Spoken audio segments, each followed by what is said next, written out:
A very good morning to all the viewers. And in today's video, I will talk and discuss about an essay. And the essay name is Truth and Power. And this essay, Truth and Power, is taken uh, uh, from Michael Foucault's collection of interviews and lectures and essays. And the name is Power Knowledge, Selected Interviews and Other Writings from 1972 to 1977. And it was originally published in 1980. And Paul Michel Foucault, he was born on 15 October 1926 and died on 25 June 1984. And he was a French philosopher, historian of ideas, writer, political activist, and literary critic. Foucault's theories primarily address the relationship between power and knowledge and how they are used as a form of social control through societal institutions. Though he is often cited as a structuralist and postmodernist, Foucault rejected these labels, and his thoughts has influenced academics, especially those working in communication studies, anthropology, psychology, sociology, criminology, cultural studies, literary theory, feminism, Marxism, and critical theory. So his influence is very wide ranging, right? Okay, without any delay, now let's try to know about our essay, Truth and Power. Okay, okay.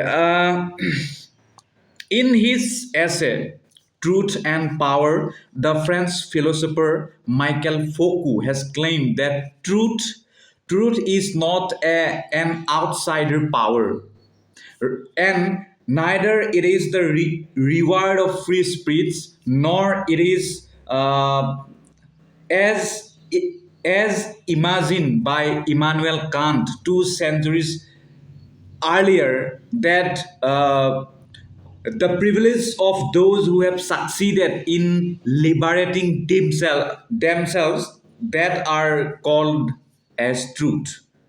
These all ideas are rejected by Michel Foucault, and according to him, truth is rather produced by power, and it is a generalized condition outside of which no one stands, and it is shaped by different knowledge regimes in which societies accept certain things to be true, and instead of a world in which the courageous speak truth to power, Foucault proposes the unsettling suggestion that there is no truth without power.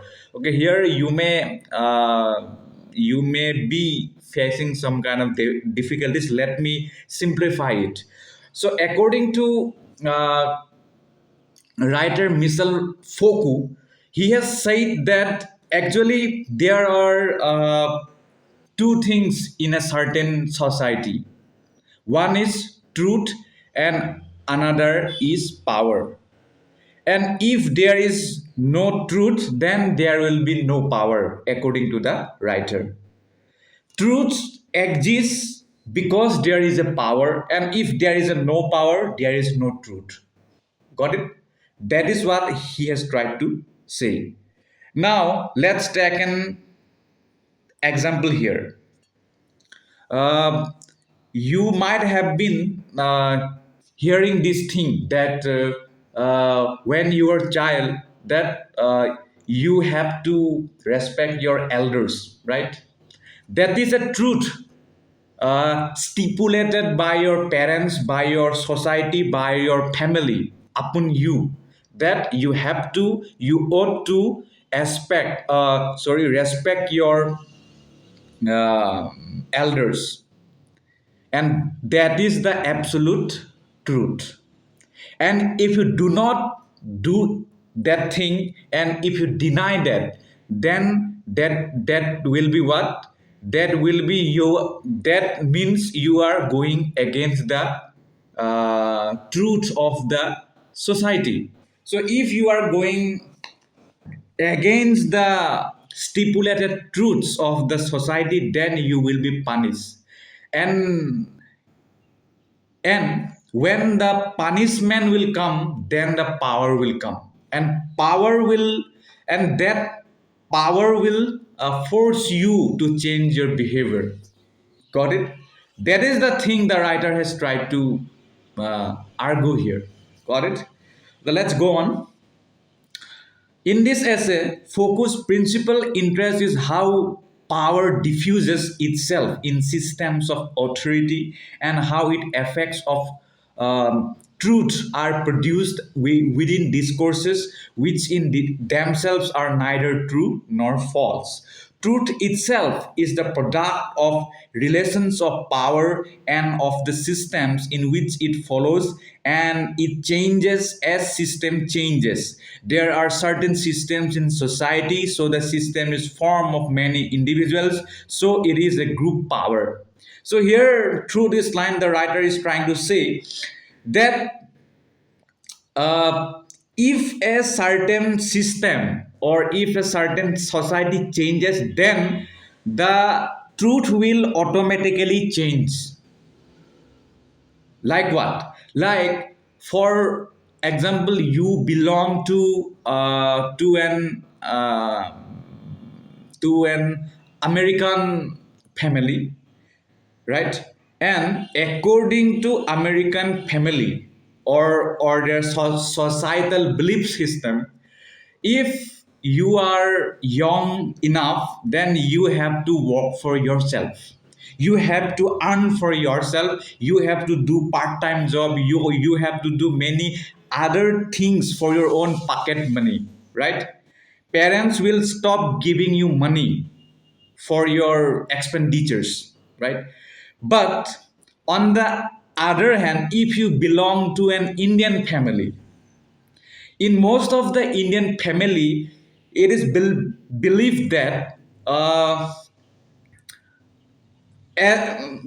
children must be uh, given money or financial assistance by the parents until they are stand on their own feet, until and unless, right?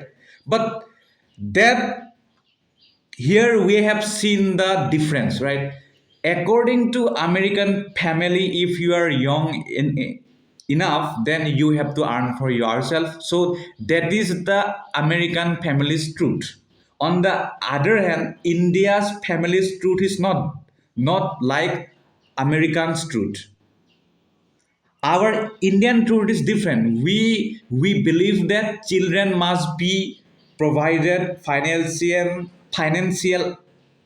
assistance till they are capable of earning their own money, or till they are self reliant. So according to society, truth changes, and if truth changes, then power too changes.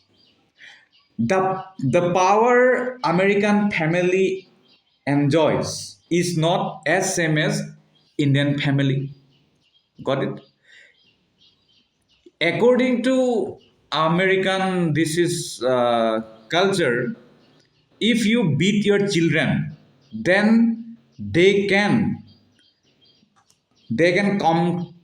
complain that thing to the authority, and authority will uh, even take the parents for some disciplinary actions.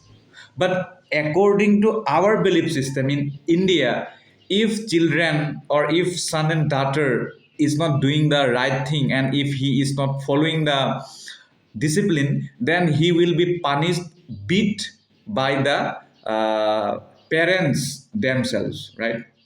So then the children or the son and daughter cannot complain. Means though it can complain, but according to cultural belief, a son and daughter will never going to complain. So here you have seen the truth and power. Truth and power changes according to circumstance. Here, our Indian family have the power to beat the children if he is not doing the right thing. On the other hand, in American family, if the children is not doing the right thing, then he cannot beat, because he can face severe punishment from the authority, from the police, right? So that is the thing the writer has tried to uh, advocate here. Got it? Now let's go on. So the writer is saying that Michel Foucault, he never focuses on any individual power. Under the system, society possesses some knowledge. By using such knowledge, the society, means the people, creates discourse, means the literature. We speak of the ideas we want, we produce speeches, we write books, newspaper, etc. This process is discourse for formation, and whatever is produced, it is discourse. But this discourse consists of representation, power, and truth. So here now, writer is saying that after power and truth, there is one thing that is a very important thing in a society, that is discourse. Power and truth, these two things, they produce discourse, right? How? For example, in our India, you have seen that there are certain kinds of laws upon mm, environments, means how environment should be protected. If you kill a wild animal, then you would be punished by the authority, right? So that rule is created by the people or created by the society, and that rule will become a discourse for the people. And if you do not follow that discourse, and if someone is neglecting that discourse, then that people will be punished. And this discourse or these ideas, we produce by speeches, we produce by writing books or by writing in the newspaper, or nowadays writing in the social medias, right? So this discourse will ultimately create power, right? And when it creates power, then it ultimately becomes truth, means you are not following the truth, so now we are going to punish you. Got it? This is the link of power and discourse and truth. I hope you have understood. Each and every day, human beings in a society, they produce pieces, they write books, they write songs, they compose songs, they read newspaper, they produce newspaper, and through that creations, they have produced some kind of discourse, and through that discourse, they try to create truth, and through that truth, the power comes. Got it? Okay. Now let's go on. So here the writer is saying that representations have different kinds of forms, like written and oral or audio visual, etc., and many more. And power is circulated through different forms of representation. Now this very represented power creates certain truth to everyone who is under the system. It means power determines the truth, and as soon as the system of society changes, the truth also changes. This we have already discussed. And it means focused discourse is related to the production of any information that provides knowledge. Once the discourse is created, knowledge about some aspects of life is provided. Thus knowledge helps create truth, but Foucault himself admits that such truth is neither true nor false. Okay.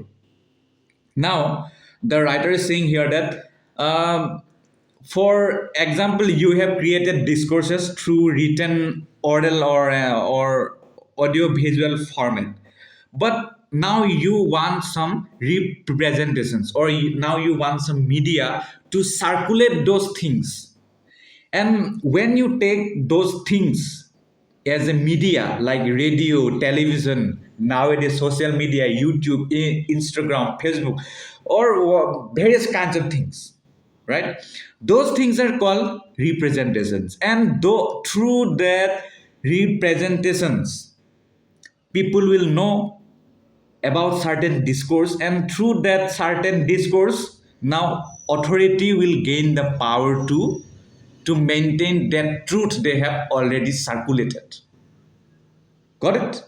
Clear? But now here the writer is saying once the discourse is created, knowledge about some aspect of life is also provided. Thus, knowledge helps create truth, but Foucault himself admits that such thing is neither true or false.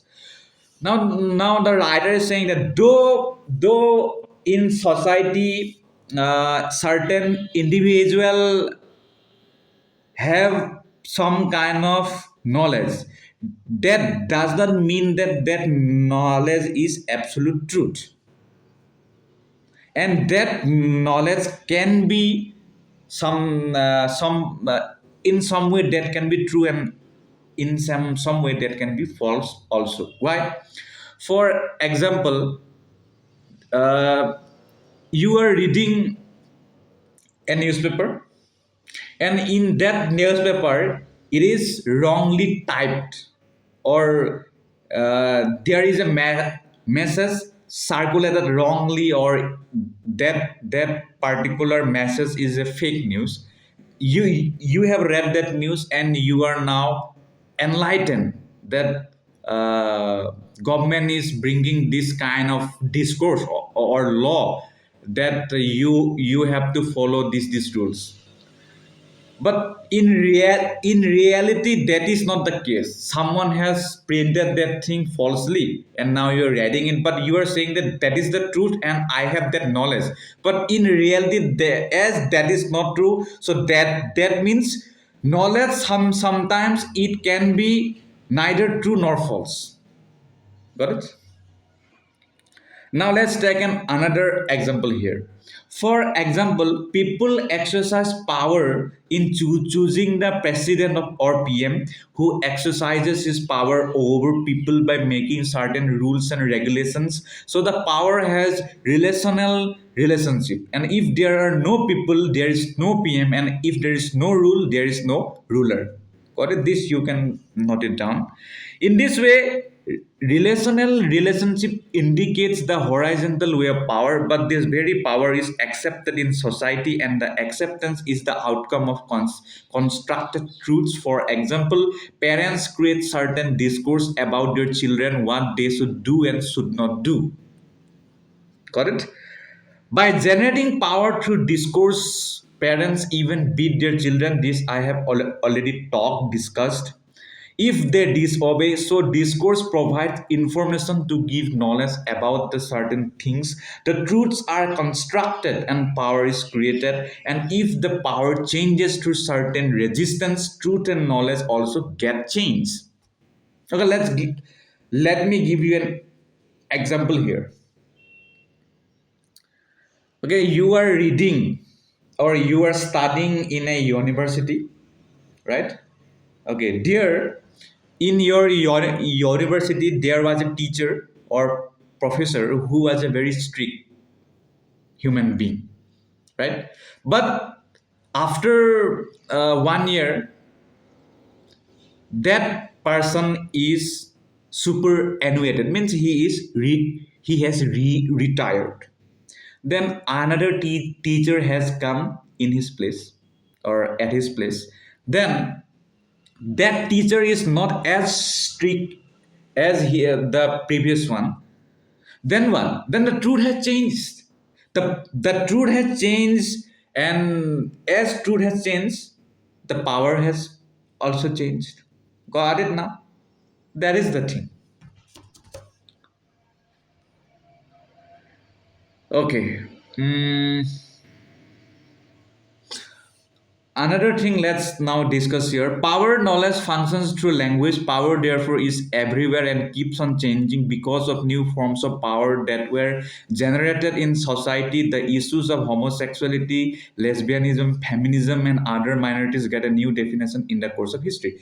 So, I have already given you plenty of instances of this power and discourse and truth. Now let's take another here.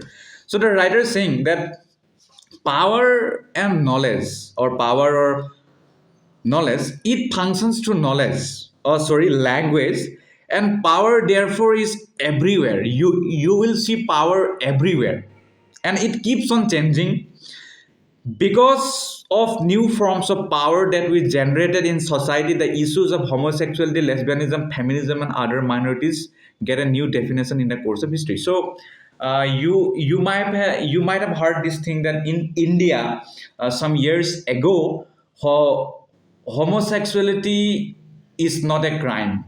Means this, the decision is given by the Supreme Court that homosexuality is not a crime. So but before 100 years or before 50 years, this was a crime. So truth gets, or knowledge gets, or power gets changed according to time. Now, as the time has changed, this thinking, this concept about homosexuality, lesbianism, feminism, it also get changed. Got it? Okay. Here, this thing you can note it down. Truth is a thing of this world. It is produced only by virtue of multiple forms of constraint, and it induces regular effects of power. Each society has its regime of truth, its general politics of truth, that is, the types of discourse which it accepts and makes function as truth, the mechanisms and instances which enable one to distinguish true and false statements, the means by which each is sanctioned, the techniques and produce procedures accorded value in the acquisition of truth, the status of those who are changed with saying what counts as true. So through this line, the writer is trying to say that I have already taught. Now let me give another example. According to Western belief system, if you are wearing white dress, that means it is a very auspicious day for you, right? You are preparing for your wedding, and you are celebrating something. That means in that way you are wearing white thing or white dress. But in Indian, according to Indian belief system, in the Hindu uh, culture, if you are wearing white dress, means then some kind of tragedy is there. Your means if you are a woman, then your husband might have deceased, right? And if you are wearing uh, white, then there is some kind of religious rituals, right? So here you have seen the difference. Truth is not same for everyone. According to Western culture, for them truth has different kind of whiteness, or the white color has different kind of truth. But for Hindu in India, for them they have other kind of truth for the white color. That's why all all tribes, all people, all society of this world all have their own kind of truth, and through that truth they build their politics, and by their that politics, by their politics, they create power, and through that power they create discourse, and through the discourse they rule over that certain uh, society. Got it? That's it. I have tried to explain what the thing which I know, and I hope this is not your last video on this topic. You should watch more videos. You should read more books. Okay, thank you so much for watching the video. And here there are many more things in this PDF. I will slide this down, and you can take a screenshots, or if you want to read, then also you can do that. Here I will just slide through. Okay, then I will end the video.